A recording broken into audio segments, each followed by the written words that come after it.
endagaano ya Uganda ne Saudi Arabia ffe ng'abantu bakyeyo nga MIGRANT Workers Voice kyetukiinaako obuzibu tugyetaaga ate twetaaga n'endagaano endala ez'obuvunaanyizibwa mu mawanga amalala tusobole okuba nga tufuna space ennene mwe tusobola okufunira ebirimu kuba wakati giriiwo wabula biyinza okugira mu ndagaano bye tuyinza okuba nga tulinako discontent kubaawo kw'endagaano si buzibu naye discontent tugifuna mu kubeera nti ebigiramu terms ezigirimu oba articles zaayo oluusi zitunyigiriza oba tezijjaayo ekyo kituyamba okufuna obwenkanya kati endagaano neesigala ng'ejjabuzi nga kimuli oba formality naye nga terina impact ku bisusoomooza naddala ebizibu byaffe ng'abakozi abali mu mayumba abakozi abali mu mafactory abakozi nga tumazeeko emirimu tufuna okusoomoozebwa okuva mu bakama baffe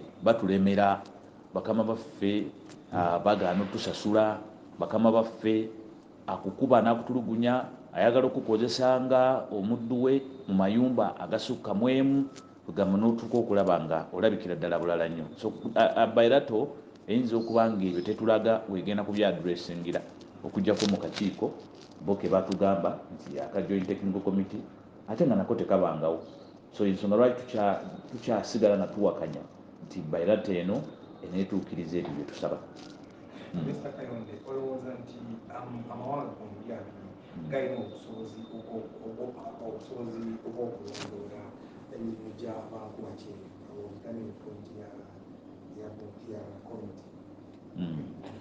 Amawanga gano abiri gandibadde gasobola okulondoola kubanga buvunaanyizibwa bwago gavumenti erina obuvunaanyizibwa obw'okulondoola bannansi n'okubakuuma bwa protection kakati gavumenti bwebanga zino ebbiri eziri mu ndagaano bwe ziba nga tezirina nkolagana mu bulondoozi ate obuli practical nga bulimu n'abakozi kubanga tebagenda kulondoola bitayogera tebalondoola byamaguzi nti bajja bisa mu container babiseeko taaga oba kakiipu olwo ne babirabire ku GPS so kyetulowooza nti obulondoozi obwo bo batugambye nti bujja kugiramu akakiiko ka joint technical committee akakiiko ako kaali kasuubiziddwako si gwe mulundi ogusoose naffe tulowooza nti akakiiko kano level kwe kali si ke kagenda osolovinga ebizibu byaffe kubeera wabaddewo abakulu ababadde technical mu nsonga zaffe naye tebasobodde kugonjola bizibu bitusoomooza n'obungi bwaffe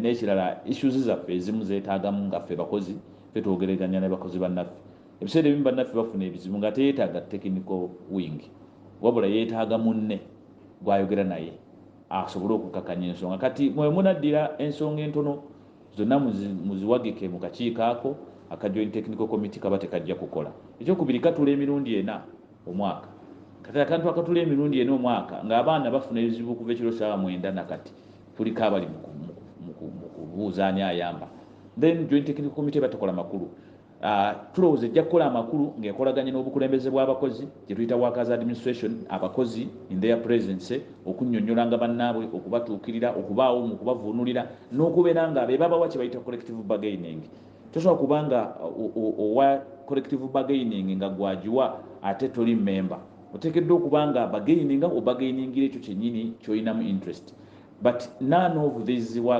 companies mbana b'amakampani oba government aina interest mu ddembe lyaffe tebaliiwo era batukola kiguumaaza interest gye bayina esookera ddala yamagoba ge batukolako buli mutwe nolwekyo gavumenti bwemala okutuggyako $3 eri ku embase ne embase netuggyako $2 kubanga abagenda ofunayo job order basasula $5 then ne kampani eyawano nefuna dola zaayo 1,100 ebeera emaze netandika okweyiya kampani ezimu zituuka n'okusaba abaana sente ate nga bamuwa sente ez'okumuteekamu kakati tulabira ddala nga bo balina interest eyaabwe ey'okutagetinga afisa $5 ku buli mutwe $2 $3 agatte naye nga talina interest kwoyo abonaabona kati twetaagira akakiiko akatunuulira abonaabona ng'ate kaaba ababonaabona oba abo abasobola okusoomoozebwa abali front to that.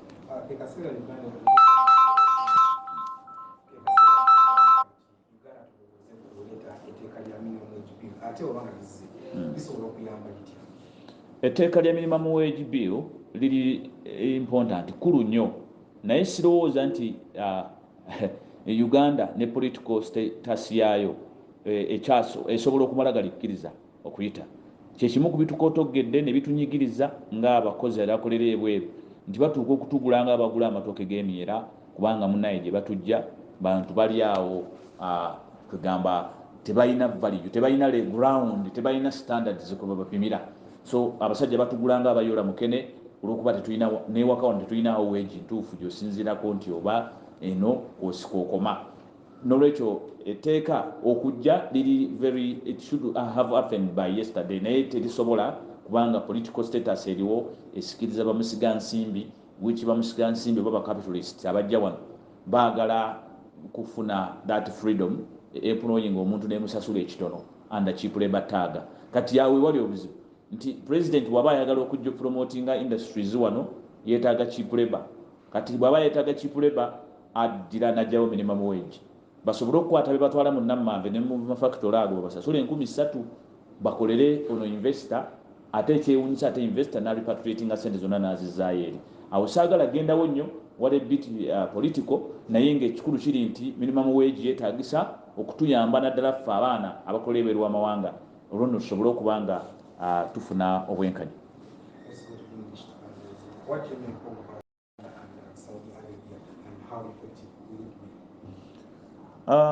We as Migrant Workers Voice and the voice for all the voiceless, we call them the voiceless because the country has never allocated or even recognized the leadership of these migrant workers whom they take under that category through licensed companies like cleared by the Ministry of Gender. Such migrant workers have got no leadership, so they are the voiceless whom we are voicing for. We have no objection about the bilateral. Actually, we need its existence such that we can challenge it, because if it's not existing, then we cannot challenge it. We are proposing rather that the bilateral, the bilateral comes in favor of us, because if we did not complain, even there was no reason why it was suspended. But because we complained, and it is we the workers who are always complaining, we wonder when the bilateral comes and sidelines us. So what we are calling for is that when we sign such an agreement, and even more other agreements, if they are so to come, let them always include the workers and embrace the tripartite arrangement. Let us be responsible Ugandans who choose to do business in the neighborhood and with an interest of protecting the fellows whom we are exporting there. Not only the interest of fetching the profits there and the remittances, leaving the workers in the hands of, at the mercy of these people who are sponsoring them until they turn them into slaves. So we should actually always plan and be vigilant to put people on ground on their behalf. Their leaders, their representatives should be party. They should always work alongside government, alongside the recruiters, such that they can best guide our colleagues, since they have the same interests and they can represent them accordingly without compromise. And at the same time, the same administration, since it can be managed and funded by the very workers themselves according to the international labor standards, which recommends unions.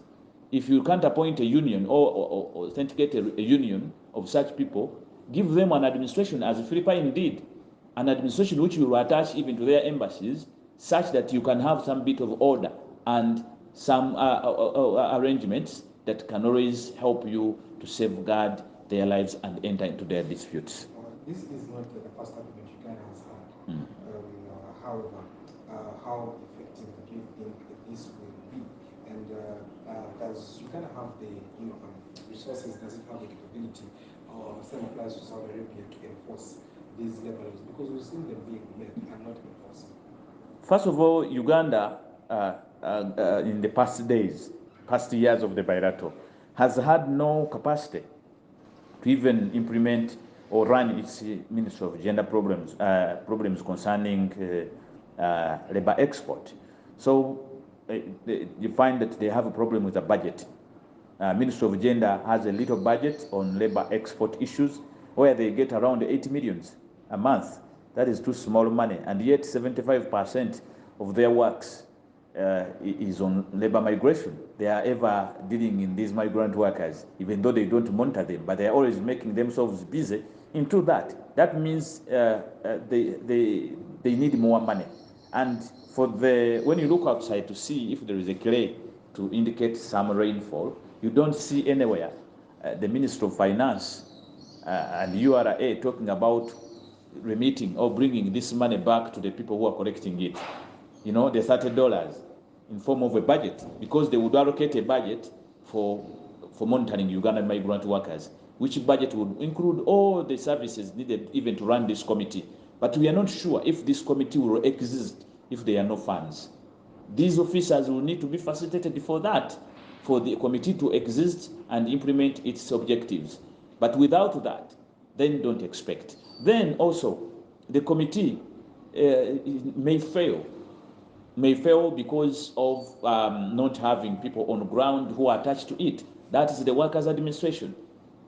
Forget the other people, the Arabs whom we are trying to choose for us. Arabs are not Ugandans and they cannot represent our interests. What we want is you to discuss in your relations that such and such people, the Ugandan workers, will be attached to support the fellows, and not sending us as maids, as houseboys, or as whatever cleaners. Then at the end of the day, you send someone on a visa of a cleaner and you call him a supervisor. We don't want that. We want you to make it clear. Don't be cowards when you are negotiating. So that's why we say that even when you are appointing people on the Joint Technical Committee, we need our representation as workers. Stop calling workers civil society, because you are not exporting civil society to Saudi Arabia. Even with a voice, we are civil society, but we are doing it because there is a gap. We want to see an administration. We need to see the leader. We need to know who is the leader that our workers can always call for when they have issues, that can intervene to support them, not to jump at anyone they find on the streets. Okay. Lastly, what do you think it would be ideal appropriate to bring in the minimum wage bill in Uganda, or if brought in, what would it solve? It is very much desiring for us to have a minimum wage in Uganda, but so unfortunately we have got little chances to push the political wing to accept it, because the political wing, as it is trying to say, they are developing the country through industrialization and also bringing here investors. The investors would wish to have zones that have cheaper labor. So this is where they have rendered every Ugandan end in misery of being cheaply paid. So the issue of minimum wage may delay due to that fact, that government has to strike a balance and assess its benefits. That if indeed the coming of industries here is more remitting, or fruitful to the country, then we shall continue as people who are being less paid. But if the country sees that they are getting more from labor export and they can't avoid labor export business, they ought also to look at the minimum wage being looked at, because in one way, labor export looks at these wages that they're paying us here before they get us an average minimum wage reference their side. So it is really hard if the minimum wage is not there, sometimes for us to be better paid. That is one thing. So if the country sets its ground, they will always pick our own when they are at a level that you cannot cheaply buy them. So that is it. It is affecting us. Thanks so much. You're welcome. Sorry for keeping you here, but even this one, I think I was sure that you are watching. We make sure that we start your morning with, of course, the freshest information, both current affairs, sports, social, and also economic dynamics. My name is Bruce Mugabe, and of course, at the top of the hour, we normally have a topical discussion. Where we normally discuss matters of national importance, matters that do concern the ordinary Ugandan, matters that do concern all Ugandans in all the spheres. Now, we understand that last week, that was at the end of the month of March, that was specifically on the 29th of March, Uganda and the Kingdom of Saudi Arabia did sign a bilateral agreement. And of course, this was laying terms and conditions on how labor exportation was going to be traversing between the two countries, Uganda and the Kingdom of Saudi Arabia. We understand that earlier on last year, that was around December, labor exportation from Uganda to Saudi Arabia was stopped, and of course this was after numerous complaints that did come in from the people that were exported to work in there, complaining of torture, complaining of their salaries not being remitted, complaining of their passports being confiscated by their bosses. And of course, this did create a huge point of contention that led to an outburst of cries, and people were forced to collect money so as to repatriate these Ugandans that were suffering in the Kingdom of Saudi Arabia. However, labor exportation is something currently the country cannot do it because the employment in Uganda is not that good, as we have very many youth that are unemployed. And of course, these go to Saudi Arabia to seek for greener pastures, that is in quotes as they call it. So today we'll be internalizing and more on the agreement that was signed by Uganda and between Uganda and the Kingdom of Saudi Arabia. And to digest this topic today, I'm privileged to host the president of the Migrant Workers' Voice, Mr. Kayonde. Thank you for making time for us today. Welcome, my brother. I'm so grateful to be here at BTM, and you've set a nice topic that we need really to emphasize the public and let people know what exactly is entailed within these arrangements. Okay. Well, let's dive into the discussion because we are time bound. First of all, we'd like to understand what is the benefit, what benefit does Uganda get from having these bilateral relations with countries like Saudi Arabia? First of all, Uganda benefits into these bilateral agreements, labor bilateral agreements, being that it is one of the countries that have a huge number of youths or people who are unemployed, and it having a minimum wage scale. You find that many of its youths are running out of this country, even voluntarily, without anyone pushing them. So there is a push factor of unemployment, and also the wage being low for Uganda is also pushing them. So for a serious, responsible country like Uganda, you don't just sit and you watch your own living your home going to neighbors' homes to serve. So you ought to go there also and create relations. Uganda ought to have relations in form of these bilateral labor bilaterals, which can safely or safeguard the lives. These are mechanisms onto which a country can bargain and create measures of protection, because the responsibility of protection of Ugandans relies on the government itself. It is government of Uganda responsible to protect the Ugandans out of the country. So it's coming up with such bilaterals. It's good, but what entails the bilateral sometimes is what matters, because you can make a bilateral in form of a deal to settle Ugandans just. So that's where we bring in our discontent. However, if we have more bilaterals, even with other countries, it will give us a chance to reduce this problem of unemployment in the country. Mr. Kayonde, that is why I want us to dive into the, what entails these, bilateral agreements. Specifically, before we dive deeper into the deeper aspects of the bilateral agreement that was signed on the 29th of March, what do you make of, the signing of this agreement generally? What does it bring to, the workers? What does it bring to, the Ugandan employment?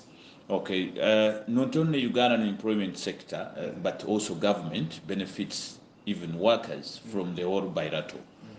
It's actually based on a tripartite arrangement that you don't go into it without convincing the other parties, which is employer, employee, government. So there must be connection within these two parties, the hosting and the sending country.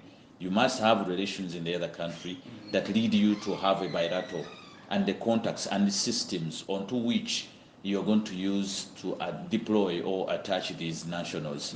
So that does not only benefit the migrant workers in terms of salary, but it also benefits the migrants. I mean, it also benefits government. Government earns a lot of remittances from these labor exports. So the government, in one way, sometimes tends to appertain and doesn't want to carry its liabilities into this business. You know, by signing this bilateral, you are carrying liabilities. So which government of Uganda has been running away all the time, and also sometimes displacing them, trying to give them to a third party who is a broker, these companies that are recruiting, whom it licenses. So they benefit. Also the recruitment companies, these people who are recruiters in an organized way that have a license. Sometime back they were traffickers. There are those who entered the business when they never trafficked. They just liked the business of labor export. So it could make profits for them. Yes, so they invested to get a profit. So such a group of people is also risky, though for them they target money, whether trafficking or non-trafficking. So government has to regulate them, has to always give them guidelines and check them, put them in checks, because they are like a fox. I have always been saying that a fox cannot be in charge of a meat store. So being that is their interest, government ought to be watching them, because for them what they target first is the interest. Well, Mr. Kayonde, Uganda has been exporting labor to the Middle East, I think, since 2015, and so in Uganda started at least 150,000 Ugandans are in the Middle East working. However, we've had several agreements, several bilateral agreements, several regulations since 2015 that have been governing the business, and we've seen them not being effectively applied, even when they had the capacity to regulate the business. And this brings in a new agreement. How practical is this new agreement? Actually, the agreement is not new. The agreement was moving on, and it was made in a way that it has an automation that it keeps on renewing itself after a relapse of a certain period of around 60 days. So if they did not tamper with this agreement, it would still be running. So to us as migrant workers, we don't see this bilateral agreement being new to us. And all we are watching now is what this new bargain we have made, what it delivers. Because all along these guys have been trying to promise, they promise everything, and then they get into business, they begin deploying us, the Arabs are paying them money, but at the end of it, we are being dumped and we never have any assistance. When we're at work in Saudi Arabia, our members are suffering, but the bilaterals have been there. So what new thing this bilateral can bring if it is not put in action? We are watching the Ministry of Gender, which signed this bilateral, if they're going to walk their talk. If they don't, then we are going to check them via court, because we were planning, actually before they actually suspended it, we were planning to use the avenues and all the weaknesses available to challenge the status quo, to challenge this kind of business to order. Our challenge is not to fail the business or to cause a ban forever. Our challenge is to organize the business so that those who are carrying our own, who are sending them to these countries, carry responsibility. We are not telling them that they are doing a bad job, but how they do it. You understand? So this is where we say now the bilaterals are not so new to us. They have done us bad some time back. We may say, like having a main road, which is the responsibility of government. If it has potholes, it is doing us bad. And as responsible citizens, we can wake up one day and say, it is enough is enough.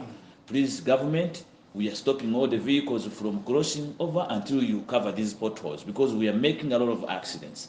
How many Ugandans are dying within these agreements? Several. And there are no redress to that. So should we just look on? So the likes of Kayonde and the others, the voice, we shall not keep quiet, and we feel we are going to challenge this agreement if those that are promising us heaven Does don't that deliver mean us to the that, heaven. Does that mean that currently you are now, happy with all the agreement being signed and everything?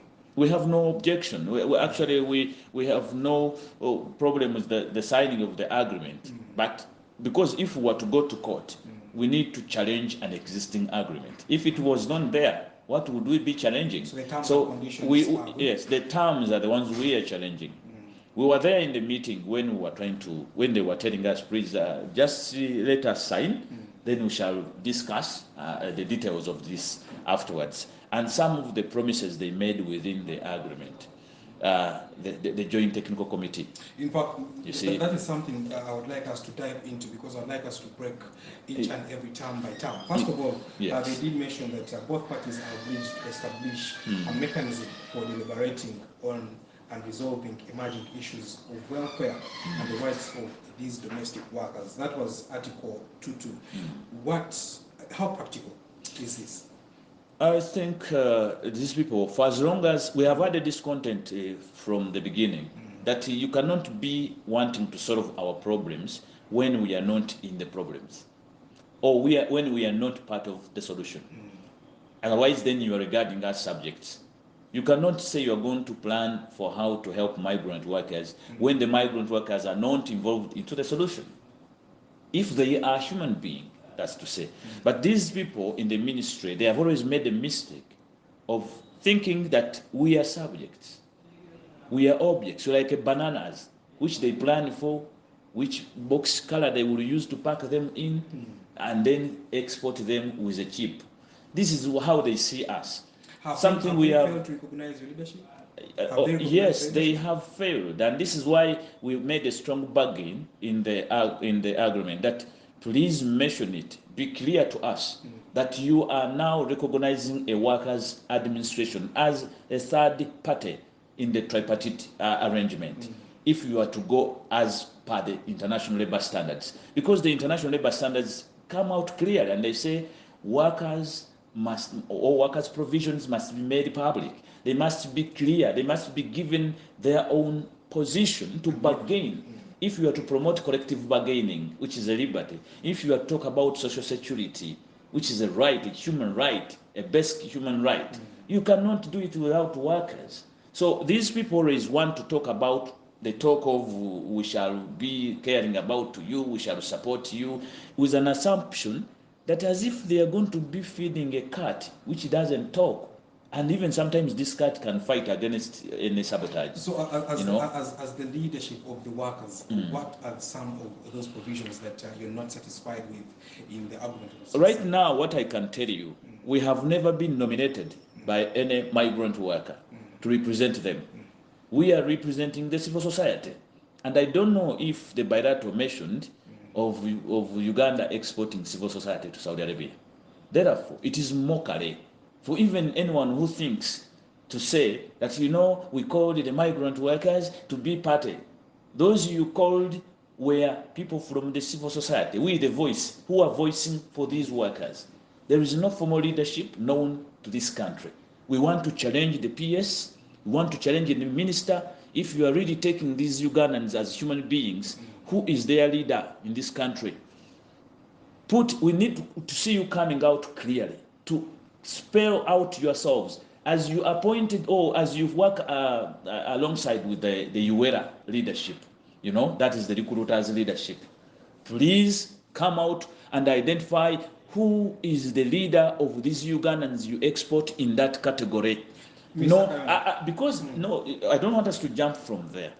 This is where confusion begins. Do you remember when this very ministry was denying Ugandans in Dubai? Do you remember this very ministry was denying Ugandans in Oman? Mr. Kayonde, just hold it in there. You are, saying that you deserve leadership, as the workers do deserve leadership. They should recognize leadership of the migrant. That category that they take within their bilaterals. We don't want them to mix us because they don't take traffickers, right? This is where now they play the game. They want to make it open such that when a claim comes, they will run around and say that one was trafficked. You very well know all the cases we have. They have turned them into trafficking cases because you cannot have a way to say they have any way to run away from you because you cannot pin them direct.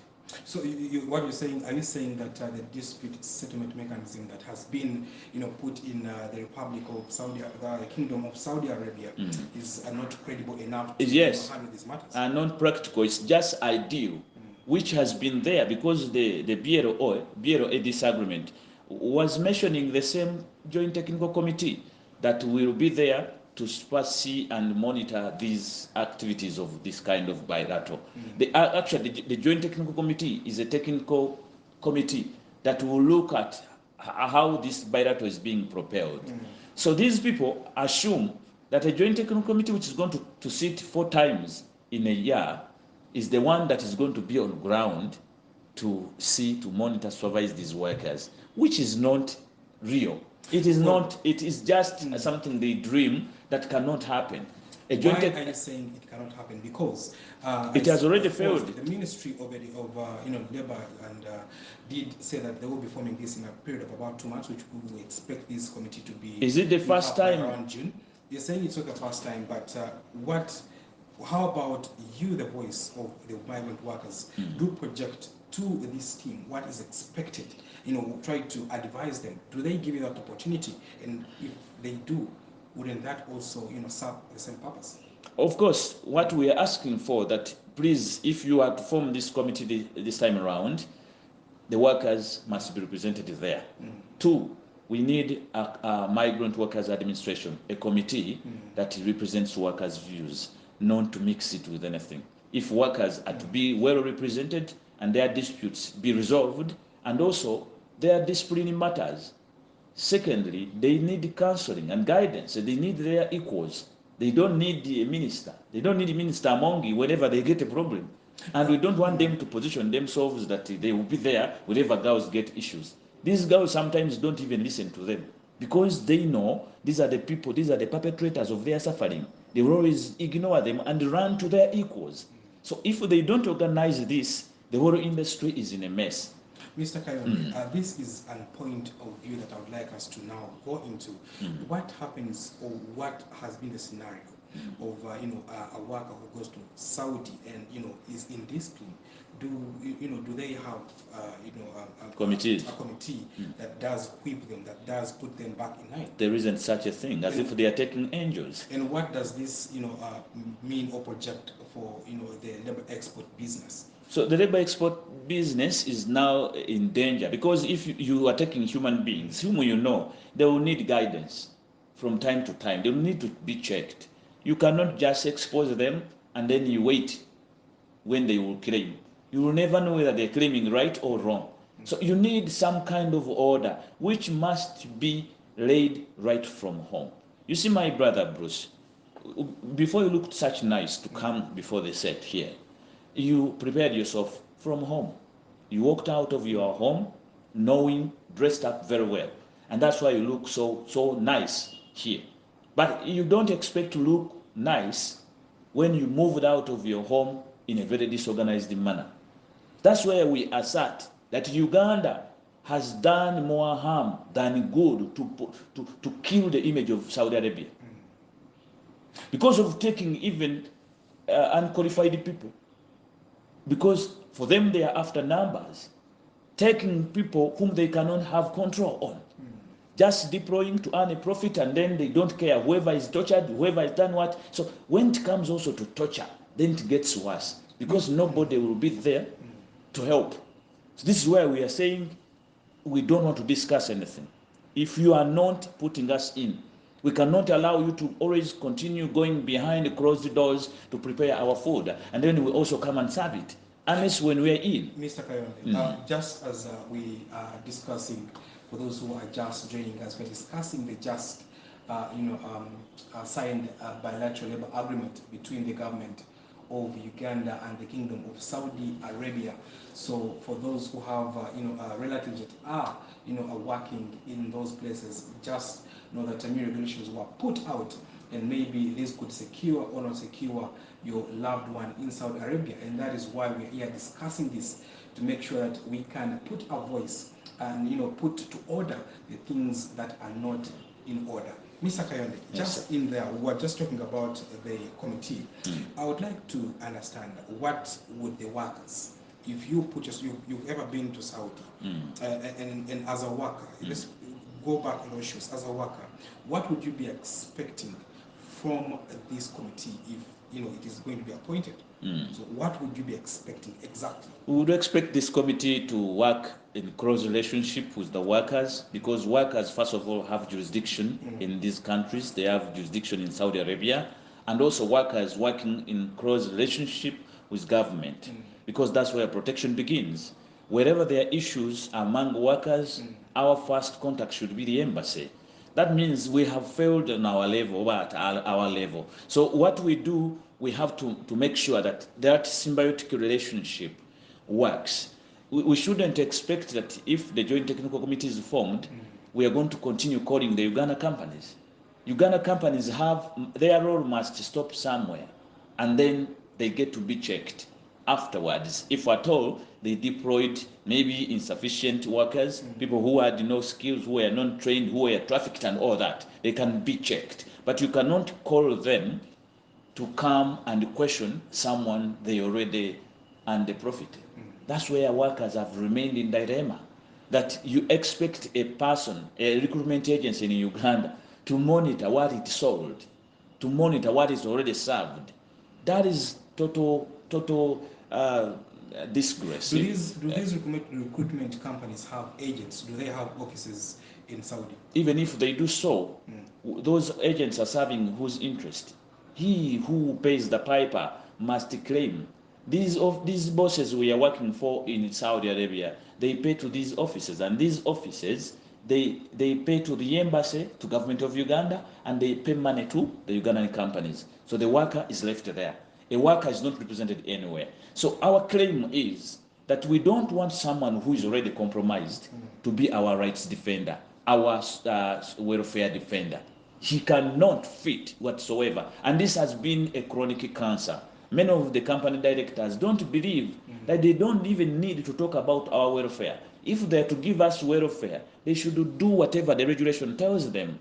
They make sure they train us well, because that is protection, trying to prevent than waiting for problems. But many companies have resorted into wanting to stretch their arm into what they have already married off, and then they want to remarry it somewhere, causing transfers, agitating our own members. They are being tamed to always drop even the contracts and go in exchange of other contracts, such that these companies can benefit a profit. Just there on the contracts that you're speaking about. Do these migrant workers, do these young ladies, young men, appreciate the contracts that they are given even before they go to Saudi? Do they understand even the language that these contracts are written in? Do they provide for both English, Uganda, and also the language they use in Saudi Arabia? And do they really appreciate these contracts? To give it straight to you, the workers may have no problem with the contract, but the problem is on how to implement the contract.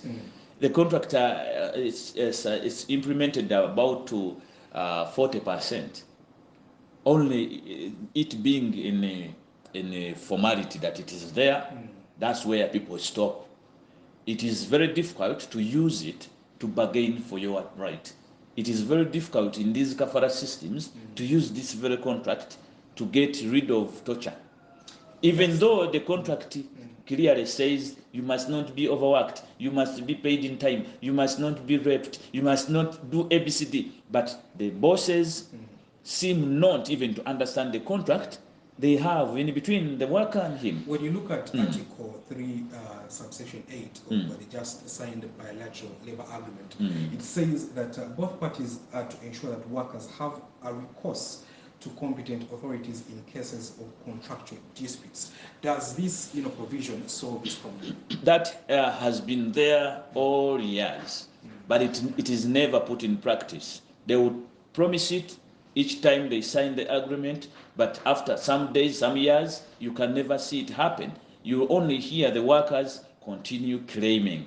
For instance, they say they deploy supervisors or company coordinators. These company coordinators have always been deployed by the agencies in Uganda. So that is number one, that they are sent by an agent who already sent me in what I call torture. So my perpetrator is sending a supervisor to supervise my suffering. You understand? So what do you expect? You mean the Ugandans have been suffering when supervisors are not in Saudi Arabia? They are there. But what is the problem? I will one day give you a chance. You bring in here a supervisor who has been in Saudi Arabia. But because of him trying to agitate and talk like we are talking, he was repatriated or deported for defending a Ugandan, for insisting to get the rights of his own fellow. So it is very difficult for this supervisor who is expected to work under these committees, because that is what they want to do.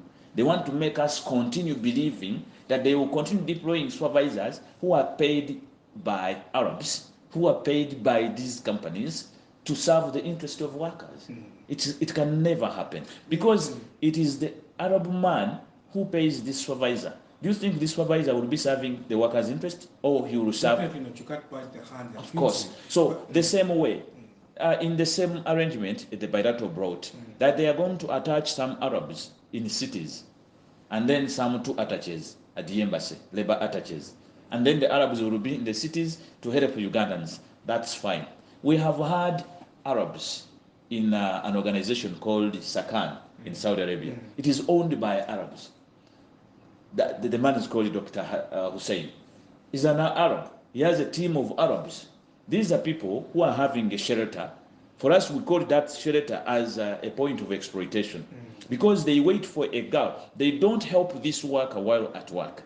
They wait for her to run away, to actually first commit a wrong, and then they come and sympathize. Then they put those shelters that whoever runs away lands into Dr. Hussein's shelter called the Sakan. So many of Ugandans right now, as I talk right now, they are filled up and stuck in these shelters for Sakan. And the government is aware. Even Parliament, you ask the Committee for Gender, they were there. You ask Honorable Mwadan Kunyinji, bring him here to tell us he was there. Our own are running are mad in these stations. So the question is, if we are to resolve issues of workers, why don't we put mechanisms that intervene into disputes and resolve them immediately, than always causing a chain? You prolong the process until you kill someone's time, you kill someone's contract, you make someone first run mad, others kill themselves because what they were promised or what they wished is not what is happening. So all they find is frustration. Are you saying that Uganda and the Kingdom of Saudi Arabia signing this bilateral labor agreement? It's utopia. Yeah, total utopia. They're dreaming. They are dreaming, because for us now we are used that this is what they do, and what we are planning to do is to continue exposing them, because even them, before suspending, we were hard on their necks. And the last option we are giving them is them not to make a mistake this time around, as they promised that the Joint Technical Committee is going to be constituted within 2 months. We are waiting for Ramadan to end, and we wait. If we ever not appear or happen to appear in this committee at that technical level, they will see us, because we shall have no one to defend our issues, to negotiate. Definitely. Secondly, if our administration is not negotiated for in that very committee, we shall have to challenge it. You see, this committee is what they told us, that even the issue of salary will be discussed from within that committee. But the committee has a question. What failed the previous committee that was suggested under Article 6 in the same bilateral? The previous bilateral, Article 6, was recommending for the Joint Technical Committee. Our question is, what made it fail that will not fail it now? Some of the things that failed the Joint Technical Committee were the funds, and also the monitoring system. They will say Ministry of Gender has less budget. It is true. A full ministry with almost 75% of its activities being labor externalization. Because when you go to the ministry, you find them in corridors moving up and down, but whoever you ask is just running up and down for issues of migrant workers. And you ask them, Are you running up to resolve issues of disputes of these workers or issues of deploying more? They are so busy in issues of deploying more. So that's why we don't sympathize with them, even if they get 80 million a month. You can imagine such a busy department. A full ministry is getting 80 millions a month to support Ugandans, those 200,000 Ugandans in Saudi Arabia. So it is really a mockery, and we wait. They have never had any budget. So we wait for Mr. Kasaija this time around, when he's reading the budget, to tell us if Ugandan migrant workers who are residing and are recruited by government will get a budget, an allocation to support this ministry, which is always claiming that they don't have money. So our discontent is that they are bringing a joint technical committee, but without a budget. Will it happen? How is this going to exist when the budget was number one thing that failed it? Number two, the Saudi people that had refused to appoint their representatives the previous bilaterals, will they appoint them right now? If they do not, what is government going to do? So this is what we are waiting, and we are not going to relent. Mr. Kayonde, I would like us to, traverse and also, throw our legs into a different sphere. Let us leave alone, representation has been an issue that you are fighting for, so that you can be the workers can be represented. Right. However, what are some of those other, things that are defeating the implementation of these BLOs? Some of the other issues that may be defeating the implementation of the BLO is the sickness of corruption. Corruption, and also the tendency of barbarism. Some of our colleagues in this business are so barbaric and very arrogant. They wish to work without order. So when even they are put some kind of order, they wish to just operate anyhow, ending up to spoil the order. Because you cannot tell me that you deploy Ugandans who are not trained. You see, what do you expect the Saudis will do? They will feel tired of seeing funny people. You are deploying substandard workers, and then the next day you say you see the bilateral. When issues are not, issues like training are number one, should be prioritized. Make sure everyone who wants to see good quality workers trains them. Let every company that has invested all this money be sure that the workers are not lied to. They are given the information which is real, not ideal. They should stop lying to them. The days have changed. You cannot lie Ugandans. Ugandans have gotten exposed a little bit, even the uneducated ones. They are getting exposed before even. So issues like that, training from this side, and also the other side, the receiving authority, the receiving countries, they can also fail the bilaterals when they do not sensitize their own citizens who are receiving these nationals about issues of human rights, issues of welfare of these workers. So for them, they will now neglect and think they are living with monkeys. So the other country can easily cause a problem when our own begin suffering and suffer. So that's where Uganda will choose also to retract the agreement, because they see more outcries coming in. So that is also a thing that can also affect these bilaterals. Just on that point that you just made, the receiving side also being ready and actively involved in implementing this agreement. We have an issue of manual clearance that has been going on, and this has been one of the biggest reasons as to why the workers are suffering in Saudi. How does this agreement that is just signed, how does it defeat, how does it deter these manual clearance issues from happening? Manual clearance, thank you for the question. Manual clearance wouldn't be actually the problem.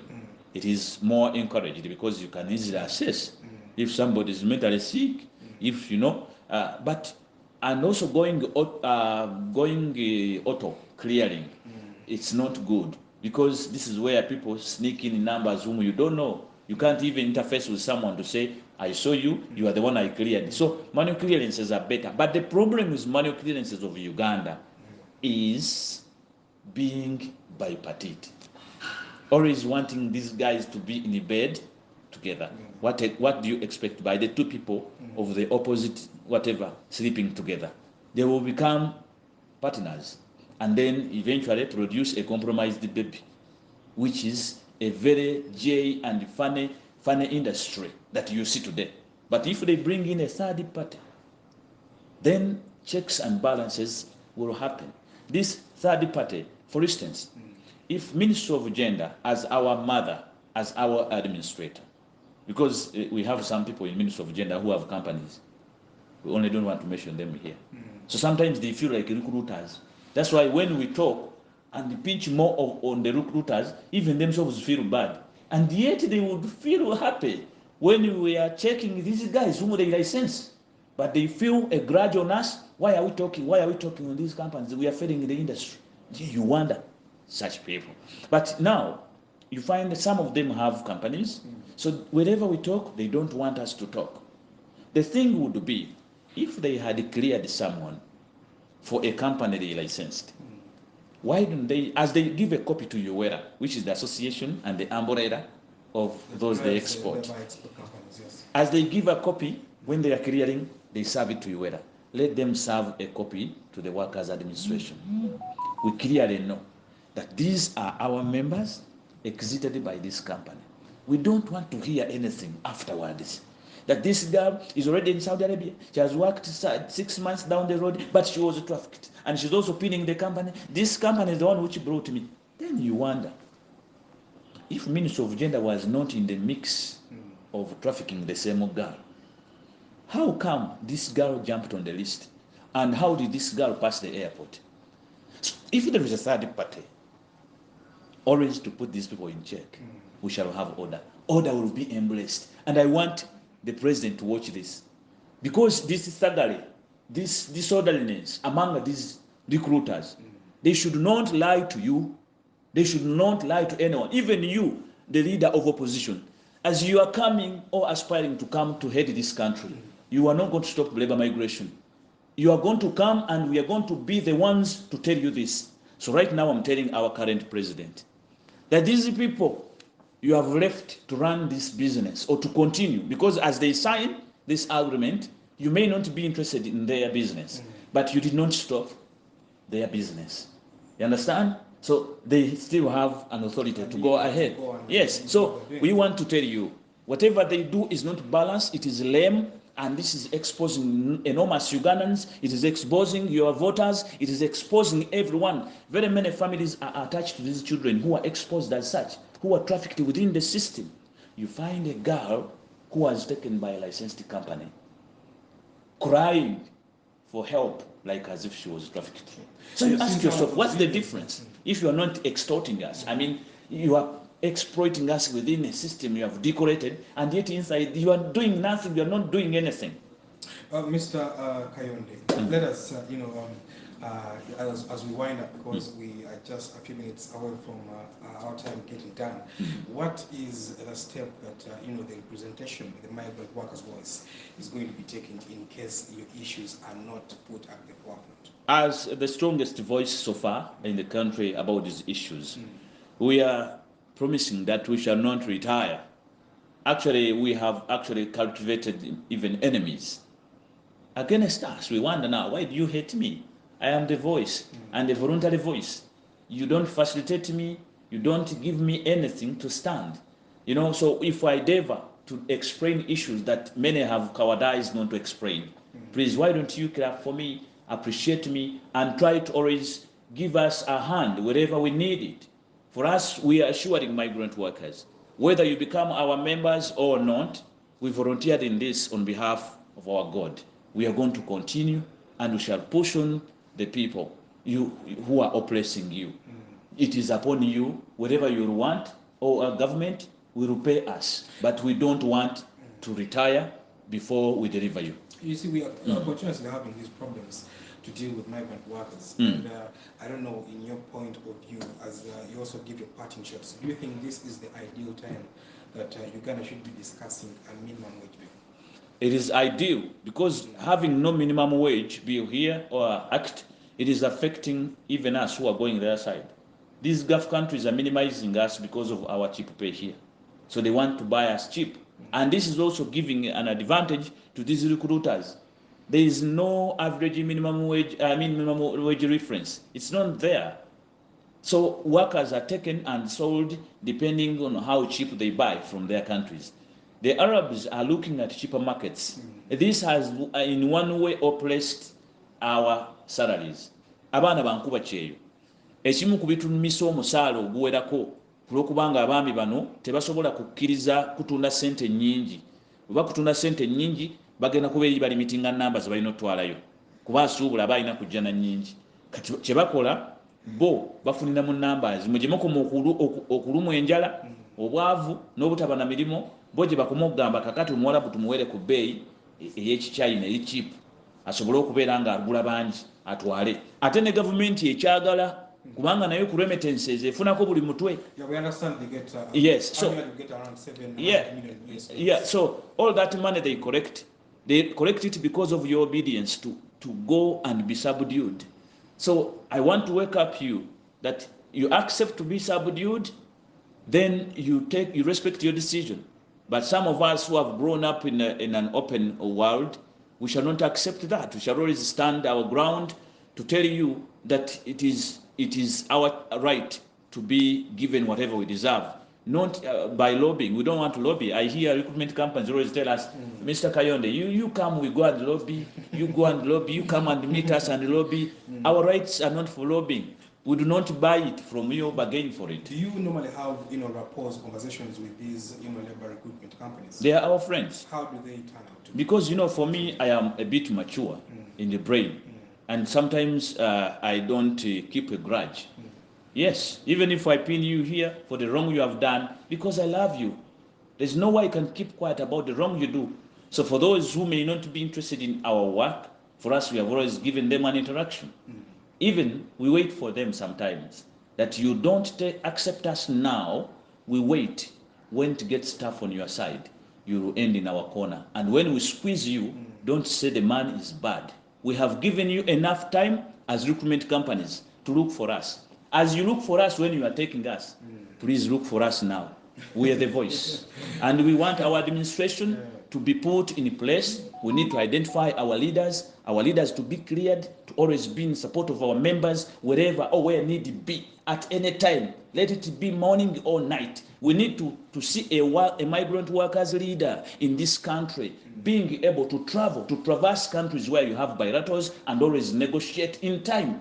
We don't want to hear issues of our own being stuck in a certain place for months without anyone going there, waiting for the ambassador and the embassy people who are doing diplomacy. So these are labor issues that must sometime be looked at as labor, not as diplomacy. Okay.